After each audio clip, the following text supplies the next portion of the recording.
constitucionalidad de la cuestión de confianza. Gracias, presidente. Gracias, congresista Costa. Doctor Cairo. Sí.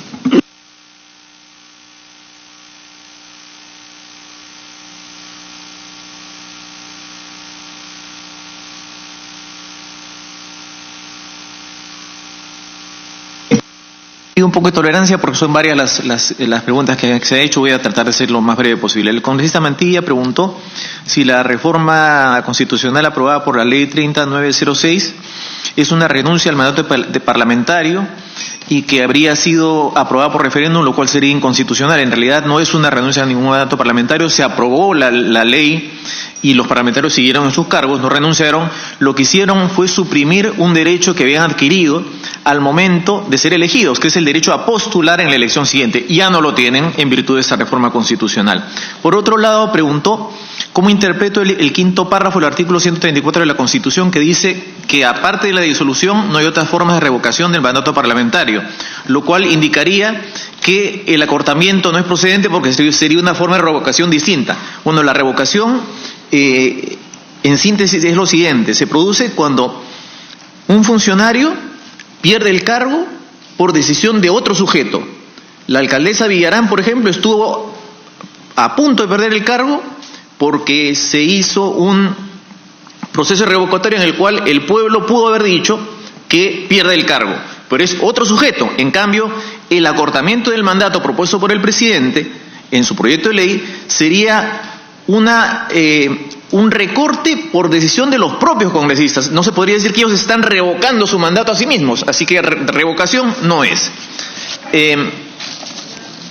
Por otro lado, preguntó qué opinabas acerca de el fundamento jurídico 75 de la sentencia del Tribunal Constitucional, que dice que la cuestión de confianza brinda un amplio campo de posibilidades para buscar respaldo político del Congreso para llevar a cabo políticas que su gestión requiera. Y entonces pregunta si la reforma constitucional es una política que requiera la gestión del Ejecutivo.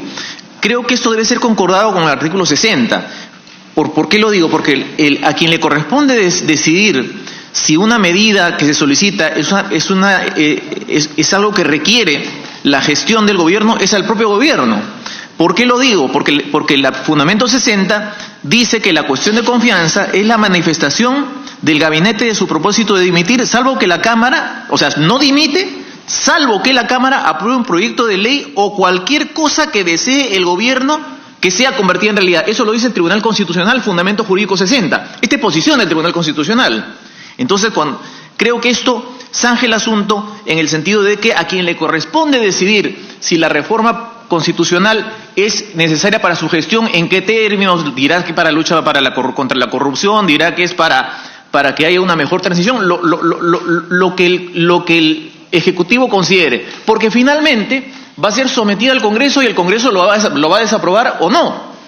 Porque la cuestión de confianza es el respaldo que hace el Ejecutivo a través de su primer ministro de un pedido. Entonces creo que ahí no hay ningún problema. Si el Ejecutivo considera que la reforma constitucional es indispensable para su gestión en los términos que lo plantea, pues entonces esto es procedente. Por otro lado, se dijo que la cuestión de confianza no está vinculada a la aprobación de una norma.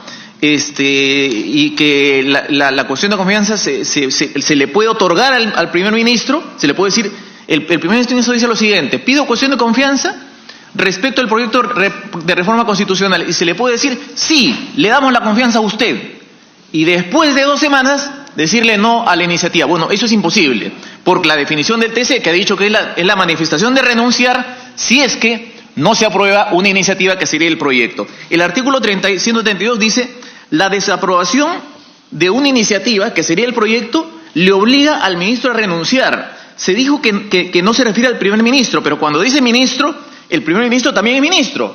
Entonces, esto regula lo que es la cuestión de confianza también del primer ministro.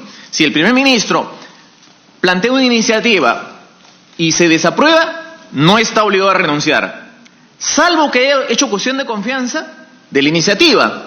Y si se desaprueba la iniciativa, pues renuncia, es decir, se desaprueba la cuestión de confianza. Probablemente... Doctor Cairo, la congresista Espinosa está solicitando una interrupción. Con todo gusto. Congresista Espinosa. Muchas gracias, presidenta, por su intermedio al doctor Cairo. Usted ha señalado y ha insistido en ese espíritu de renuncia que tiene el primer ministro y su gabinete. Y también ha reconocido, y eso es lo que quisiera que me precise, que le corresponde al Congreso aprobar o desaprobar la iniciativa y que definitivamente la cuestión de confianza es decir, yo renuncio, no es una exigencia. ¿Cuál es la posición que usted señala? Sí, lo que traté de decir fue lo siguiente. Yo no he dicho que haya un espíritu de renuncia en el señor de Solar, no sé si la habrá o no, pero en quien plantea la cuestión de confianza está la manifestación de decir lo siguiente: si usted no aprueba mi proyecto, eso es institucional, no tiene que ver con la psicología del ministro. Si usted no, y lo ha dicho el TC, si usted no aprueba mi proyecto, me está obligando a renunciar, porque lo dice el 132. Entonces, iniciativa desaprobada, cuestión de confianza desaprobada. ¿Por qué puede ser la confusión? Pese a que el tribunal está claro, porque, claro, a veces uno se puede confundir porque no conoce el antecedente. Se ha dicho aquí que la cuestión de confianza le hemos importado del régimen parlamentario, y eso, no, con todo respeto, no es exacto. Francisco Fernández Segado, a quien nadie le puede decir fujimorista, antifujimorista, vizcarrista, ni nada, sino es un constitucionalista prestigioso, dice: la cuestión de confianza nace en 1835, en el Reino de España, cuando el estamento de los procuradores, ante el estamento de los procuradores, el ministro Mendizábal pide un voto de confianza sobre un proyecto de ley. O sea, la cuestión de confianza nace sobre proyectos de ley. ¿Cómo se puede decir hoy día que no cabe sobre proyectos de norma? Entonces continúo. Y ante eso... Perdón, hay... adelante, sí, con todo gusto. En realidad vamos a darlas por excepción porque estamos tratando un punto único que debe quedar zanjado, así que congresista Aramayo, congresista García y congresista Espinosa. Gracias, Presidenta. Le agradezco la interrupción. Adelante. El Tribunal Constitucional, en el expediente 06-2006, incorporó una figura que era el conflicto constitucional por menoscabo de atribuciones, donde la materia en controversia, el hecho de como una atribución cuya titularidad no se discute, está siendo ejercida. Entonces, fíjese usted, acá el Tribunal Constitucional desarrolla 3 criterios de conflicto constitucional. El primero, por menoscabo en sentido estricto; el segundo, por menoscabo de interferencia; y el tercero, un conflicto constitucional por menoscabo de omisión. En este caso, la figura que observamos, que cuando nos envían un proyecto de ley y nos plantean una cuestión de confianza, están vulnerando directamente un artículo que tiene que ver con el 93, que es la función que tenemos como parlamentarios de legislar. Dice: los congresistas que representan a la nación no están sujetos a mandato imperativo ni interpelación. Más aún cuando en el desarrollo de la resolución se lee, voy a leer: conflicto constitucional por menoscabo de interferencia, que se produce cuando los órganos constitucionales tienen entrelazadas sus competencias a tal nivel, porque el Ejecutivo tiene iniciativa legislativa, lo que no puede hacer es decirnos en qué sentido aprobamos los proyectos de ley a través de la Presidencia, en el nivel que ninguno de ellos puede ejercer debidamente sus competencias sin la cooperación de otro. Estoy refiriéndome al expediente 006-2006, donde dista la interpretación que nos da el doctor. Gracias, Presidente. Sí, sí, congresista García. Adelante, por favor. Por su intermedio, Presidenta.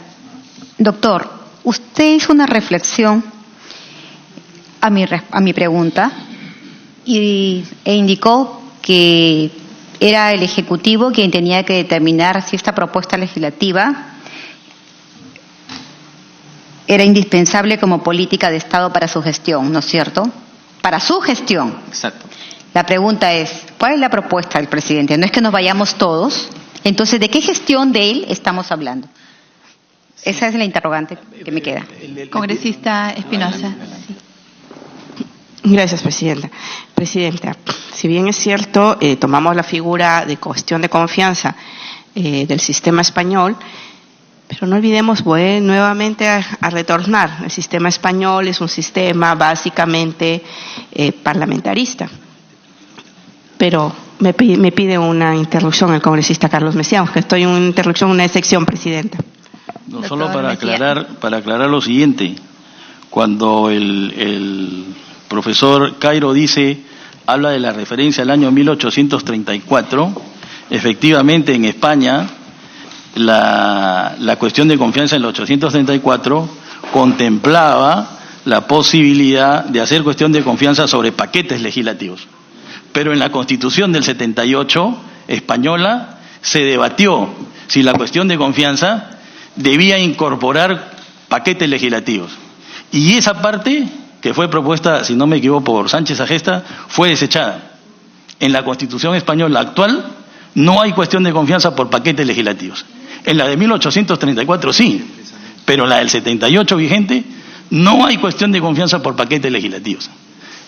Por eso es que digo que hubiera sido muy importante que los constitucionalistas de la otra posición, si se quiere llamar así, hubiesen estado presentes. Pero en la Constitución del 78 se desechó, en la actual, no en la del 34. ¿Ah? Simplemente que los constituyentes señalaron que bastaba con el tema de las políticas legislativas. Pero lo que pasa es que aprobar la cuestión de confianza por los paquetes legislativos implicaba justamente que el paquete legislativo se aprobaba como venía. ¿Puedo continuar? ¿No? Y en este caso, claro, eso puede entenderse en un sistema parlamentario, pero en un sistema presidencial o semipresidencial como el nuestro, no. Entonces, ojo, cuidado, en la Constitución del 78 actual no hay cuestión de confianza por paquetes legislativos. Fue desechada. Esa aclaración quería. Sí. Gracias, Espinosa. Gracias, Presidenta. Presidenta, ¿qué pasa si el Premier, un hipotético caso, se presentara con una propuesta y lo haga cuestión de confianza de reducir de 130 a 120 congresistas? Es un tema que no está en el ordenamiento constitucional. Puede plantear una reforma. El tema es si se lo aprueban o no se lo aprueban. ¿Cómo? Pero no está en nuestro ordenamiento. Se puede hacer cuestión de confianza sobre algo que no existe en el ordenamiento jurídico, pero además, ¿cómo se puede hacer cuestión de confianza sobre una competencia que es exclusivamente del Parlamento? El Parlamento no tiene mandato imperativo. Entonces, si no tienes mandato imperativo, ¿cómo le obligas? Porque la cuestión de confianza es sobre una política de gestión. ¿Qué gestión puede haber si ya ahí se acaba? Entonces, esos son los cuestionamientos, señora Presidenta, por su intermedio, al doctor Cairo. Sí. Puede continuar, doctor Cairo. Yo les pediría los temas que han planteado los desarrollo al terminar toda la relación. Pero lo que sí quiero precisar es lo que dijo el doctor Mencía. Él habla de España y me parece bien, pero yo lo que me refería es al origen de la cuestión de confianza, y él habla de la Constitución Española de 1978. La cuestión de confianza se origina en 1834 con el Estatuto del Reino de España, donde no estaba, fue una práctica consuetudinaria que comienza con proyecto de ley, y donde dice, el ministro Mendizábal dice, planteó cuestión de confianza del proyecto de ley, y un procurador, que así se llamaban los congresistas del estamento de procuradores, dice, si no se le aprueba el proyecto de ley, se va. O sea, se vincula la aprobación de la ley a la confianza. Eso decía el origen. No es Inglaterra, no es el Reino Unido. Entonces, cuando se confunden los orígenes, de repente se llega a conclusiones equivocadas. ¿Perdón? Ya, no, está bien, disculpe. Pensé que me había interrumpido. No hay problema. Entonces, continúo.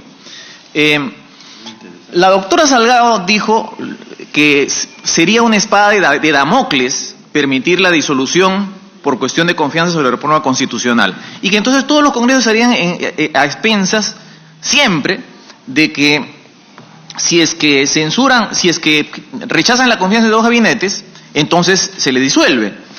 Yo le quisiera decir lo siguiente a través de la presidencia. El derribo parlamentario de dos gabinetes es una situación tan excepcional, pero tan excepcional, que en 26 años de la vigencia de la Constitución no se ha dado nunca. Sería la primera vez. Y llamarle a una vez en la historia espada de Damocles, creo que es respetuosamente una exageración. Con todo gusto. Congresista Luz Salgado. Me parece, no quería interrumpirlo, pero por lo que estamos todos, creo, bastante agotados.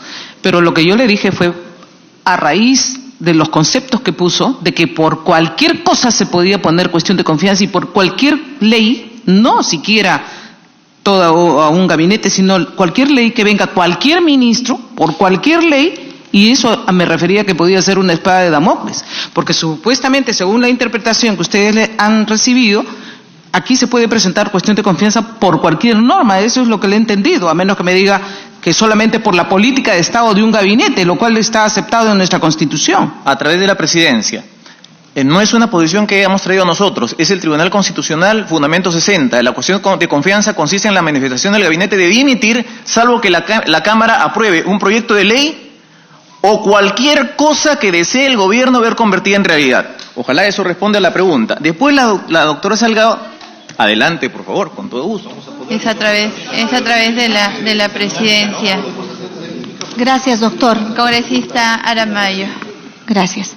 Yo no sé por qué se afectan los colegas si tiene la mayor intención el doctor Cairo de responder algunas preguntas que además están en el punto de su alocución, o sea, son pertinentes las interrupciones que planteo. Señora Presidenta, al profesor Cairo, dice él que se planteó la cuestión de confianza, pero también tendría que tener presente a través suyo que existe una resolución del Tribunal Constitucional a través del expediente 3059 respecto a las anteriores presentación de cuestiones de confianza del Ejecutivo que planteó a este Congreso de la República, que ha generado un precedente al establecer que la alegación de poseer derechos adquiridos presupone que estos hayan sido obtenidos conforme a ley, toda vez que el error no genera derechos.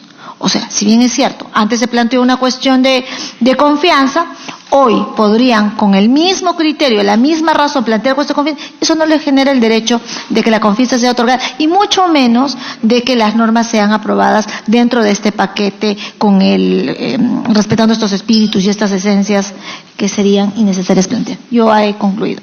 De acuerdo, congresista Aramayo, le pido responder eso al final de todas en el orden, no hay problema. Esto es del precedente, ¿no es cierto? Entonces, no hay espada de Damocles, la congresista también expresó el temor institucional de que cada ley que no le guste el Ejecutivo podrá hacer cuestión de confianza. El Ejecutivo no hace cuestión de confianza sobre leyes que no le gustan, sino hace cuestión de confianza para pedir aprobación de leyes. Entonces, creo que por ahí espero que la observación esté satisfecha. Espinosa, y es la última interrupción que se da con respecto al ponente. Congresista Espinosa. Gracias, Presidenta. Presidenta, señalar que en la Constitución española, en el artículo 173, el presidente del Gobierno, previa deliberación del Consejo de Ministros, puede plantear ante el Congreso de los Diputados la cuestión de confianza. ¿Pero sobre qué la plantea, según el artículo 173? ¿Sobre su programa o sobre una declaración de política general? No sobre una ley, señora Presidenta. Muchas gracias. Gracias, También congresista Espinosa. ¿Perdón? También al final comentaré eso. Sí, pero... No, adelante. Yo por estoy a favor. lo que usted diga. No, tiene el uso de la palabra, solo que tiene que esperar a que se la vuelva a conceder. Mantengamos el orden, por favor. Discúlpeme usted. Continúe entonces, ya.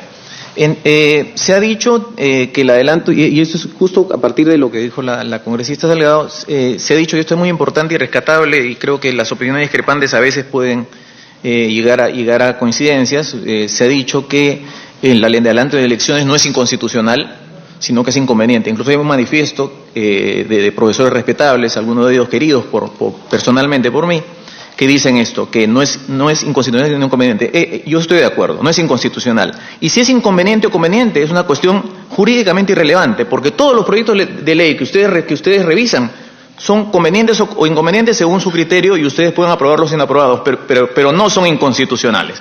Entonces, este punto espero haberlo absuelto. El congresista Becerril preguntó si el archivo era un acto constitucionalmente válido y la aprobación del adelanto de elecciones era un golpe. No, porque si el Congreso decide archivar el proyecto, simplemente todo continúa igual, y si lo aprueba, se acorta el mandato. Y ya, como expliqué al inicio, el acortamiento del mandato no es algo inconstitucional porque no vulnera los límites materiales. Distribución de poderes, ningún órgano va a concentrar poderes, ni tampoco eliminación de controles. Simplemente hay una reducción de los mandatos por opción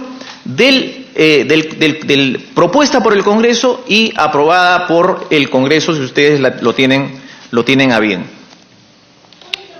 Adelante. Bueno, lo que usted diga. Me parece interesante, pero acaba de decir usted en su argumentación que no es inconstitucional porque vamos a decir que la estructura de poder está establecida como tal y lo que el adelanto de elecciones hace es mantener una condición de un ejecutivo y de un legislativo con otros actores. Y ahí yo tengo una duda respecto a la reflexión que plantea. Pero eso no es exacto, porque lo que está haciendo el ejecutivo es legislar sin permitir intermediación del legislativo. Entonces no es tan cierto que no hay un avasallamiento de un poder distinto, de una función natural del legislativo. Entonces sí podría devenir en inconstitucional cuando ciertamente los actores cambian, pero los roles y las funciones han sido avasalladas por el Ejecutivo, que te dice el legislativo, te planteo que esto lo hagas así como yo quiero y en el plazo. Gracias, Presidenta. Gracias, sí. Profesor. Doctor Cairo. La congresista Álvarez preguntó sobre un artículo mío que se refiere al derecho constitucional, al derecho de disolución, el derecho constitucional peruano, en el cual yo reseño una posición de Rubio Bernales, en los cuales ellos dicen que la introducción de la cuestión de confianza en el Perú se produce por la experiencia de niveles de conflicto gravísimos entre Ejecutivo y Legislativo. Y la pregunta era si ese nivel de conflicto había o no en este momento. Entonces yo le quiero decir lo siguiente. Esta alusión no quiere decir que la cuestión de confianza solo se pueda interponer cuando hay conflictos intensos, sino que la introducción de la cuestión de confianza en el Perú, el 79, fue por el antecedente de que hubo conflictos intensos. ¿Cuál en concreto? Durante el periodo constitucional 1963-69, Fernando Belaúnde tenía minoría en el Congreso. La coalición APRA-1 legislaba, le censuraba a ministros y el presidente no podía disolver, no podía observar las leyes. Entonces, y se generaron impases muy graves. No se pudo hacer la reforma agraria en democracia en ese régimen, precisamente por la oposición de la coalición. Entonces, lo que consideraron los constituyentes del 79 es introducir la cuestión de confianza teniendo en vista esos graves conflictos. Por eso se introduce, pero no quiere decir que solamente se pudo utilizar para graves conflictos. Es simplemente un mecanismo de contrapeso entre el Ejecutivo y el Legislativo. El congresista Becerril dice que hay una falacia y la falacia es la siguiente. Dice que es una falacia decir que no hay amenaza, porque en realidad sí hay amenaza con la cuestión de confianza, porque lo que hace el gobierno es decirle, si usted no aprueba la norma, yo planteo cuestión de confianza y se disuelve. Y en realidad lo que pasa es que no ocurre así, y ese error sí lo he escuchado reiteradamente.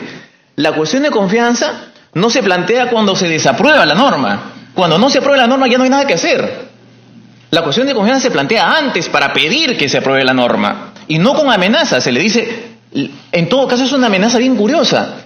Yo le amenazo que si usted no aprueba yo me voy del carro. Esa es la supuesta amenaza. Lo que ocurre es que en este caso concreto, como es el segundo gabinete que cae, no solo se va el premier, sino que el presidente de la República resulta habilitado para disolver. Pero no por la amenaza, sino por el 134.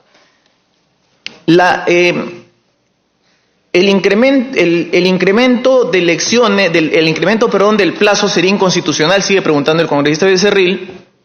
Dice que si el recorte no es inconstitucional, entonces uno podría decir que alargar el plazo también sería inconstitucional. Creo que ahí son cuestiones distintas. Cuando se pretende el recorte, no se está incrementando poderes, se está limitando el alcance temporal de los poderes. En cambio, si uno propone, como reforma constitucional, alargar el periodo del presidencial de 5 o 6 años, habrá que ver si eso encierra una pretensión de perpetuarse o a 10 años.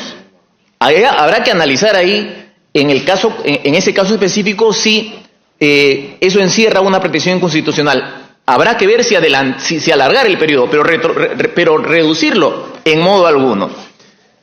La congresista Aramayo planteó que el fundamento del adelanto, mencionó que el fundamento del adelanto era la ingobernabilidad, el fundamento del adelanto de las elecciones, y preguntó si había límites a la iniciativa. Sí hay límites a la iniciativa. Los límites a la iniciativa, de repente esto es una reiteración, son materiales y formales, y su pregunta, y aprovecho para responderla, era la reciente, era si los límites materiales son que no se afecte la división de poderes. y yo creo que no se afecta con la reducción de los mandatos, y usted plantea que sí, porque el Ejecutivo legisla al aprobar el adelanto de elecciones. Y respetuosamente, mi concepto es el siguiente: el Ejecutivo no legisla. Ustedes van a aprobar o desaprobar el adelanto de elecciones. No es el Ejecutivo el que lo hace. Y una vez que lo aprueben, el Ejecutivo no puede observar eso. No hay ninguna participación legislativa. El Ejecutivo va a pedir, haciendo cuestión de confianza, si lo cree, que ustedes aprueben, y si no lo aprueban, por consecuencia del 134, el presidente va a estar habilitado a disolver, no obligado. Así que no hay en ningún caso un acto de legislación del Ejecutivo. También preguntó si este proyecto puede ser elevado en consulta al Tribunal Constitucional. Yo aquí quisiera decirle lo siguiente, y esto puede parecer poco sostenible, pero el Tribunal Constitucional no tiene ninguna competencia acerca de este proyecto de reforma constitucional. El Tribunal Constitucional no tiene competencia consultiva. La Comisión de Venecia sí, y como consulta nos ilustra en diciembre, en enero próximo, pero no es necesario ni esperar a la Comisión de Venecia ni seguir lo que dice. Y el Tribunal Constitucional solamente puede participar en un conflicto de competencia de atribuciones cuando lo que esté en juego, y aquí voy a leer expresamente el Código Procesal Constitucional, cuando lo que esté en juego es un acto administrativo, porque dice lo siguiente el 113: en la sentencia determina los poderes o entes a los que le corresponden las atribuciones y anula los actos viciados de competencia y resuelve lo que procediere sobre estos actos administrativos.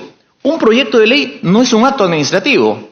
Una cuestión de confianza no es un acto administrativo. El Ejecutivo no es administración y el Congreso no es administrado. Son actos de contrapeso político. Por lo tanto, el Tribunal Constitucional no puede intervenir en este caso. Presidenta. Sí, está García, solo si es muy breve, porque habíamos dicho que no vamos a interrupciones. Solamente para hacer una repregunta. Bajo esa lógica que usted tiene, entonces quiere decir que este tema solamente está sujeto a la Comisión de Constitución y al Parlamento, y no hay por qué hacer una demanda de acción de competencia ni tampoco ninguna otra acción legal para que el Tribunal Constitucional se pronuncie al respecto. Es decir, ¿el caso únicamente depende de nosotros? Sí, sería improcedente porque esta ley aprobada por el Congreso dice que no procede para estos casos. Ojo, usted lo está diciendo, que quede como precedente. Lo leo. Dice, él en la sentencia resuelve lo que procediere sobre tales actos administrativos. Proyecto de ley no es acto administrativo, cuestión de confianza tampoco. La única alternativa sería que el tribunal declare que esta norma es inconstitucional, pero eso creo que sería tendría que argumentar por qué esto que el tribunal lo ha venido llevando a la práctica, como lo recordó la congresista Aramayo en conflicto de competencias y atribuciones, ahora despierte y vea que eso es inconstitucional. No sabría por qué, pero bueno, la atribución existe. El congresista el congresista Arce preguntó si lo que pasa en Venezuela, lo que pasó en Venezuela y en Bolivia, que ameritó una consulta ante la Comisión de Venecia, genera un margen de acción, recibía la consulta. En realidad, ni Bolivia ni Venezuela estuvieron obligados, y el Perú tampoco, en cualquier hipótesis en cualquier sentido que tenga el informe de la Comisión de Venecia. Y me preguntó también si yo creo que hay crisis política, y yo aquí sí le quiero pedir lo siguiente, con todo respeto. Yo al iniciar mi intervención dije que no iba a hacer ningún juicio de valor. Si hay crisis política, si no hay crisis política, si se debe disolver, si se debe aprobar o no, eso lo deciden ustedes. Yo no he venido aquí a transmitir mi opinión política. La tengo o no la tengo, eso es una cuestión personal, y para eso no he sido convocado. Les faltaría el respeto si tratara de inducirles a que tomen, o por lo menos de sugerirles una opción política. El congresista Lescano dice, bueno, de las sentencias incumplidas y de los codinomes, le pido también que me exonere de un pronunciamiento al respecto, que es un tema de opción política. El congresista Costa pregunta si cómo se entiende la cuestión de confianza. Se entiende en los términos del fundamento jurídico 60 de la sentencia del TC, o sea que cuestión de confianza, la cuestión de confianza se aprueba cuando se aprueba la norma y se desaprueba cuando se desaprueba la norma, es inescindible. Y sobre la práctica parlamentaria, y ahí aprovecho para lo que preguntó la congresista Aramayo, la práctica parlamentaria, en realidad hay que entenderle su contexto. Cuando el Congreso dio trámite a las cuestiones de confianza sobre reforma constitucional el año pasado y este año, el debate respecto a si procedía cuestión de confianza sobre reforma constitucional estaba presente. Y estando presente, el Congreso le dio trámite. No entiendo por qué tendría que cambiar de opinión, salvo que haya leído un tratadista novedoso, que haya explicado que esto es insostenible, pero no hay nada de eso.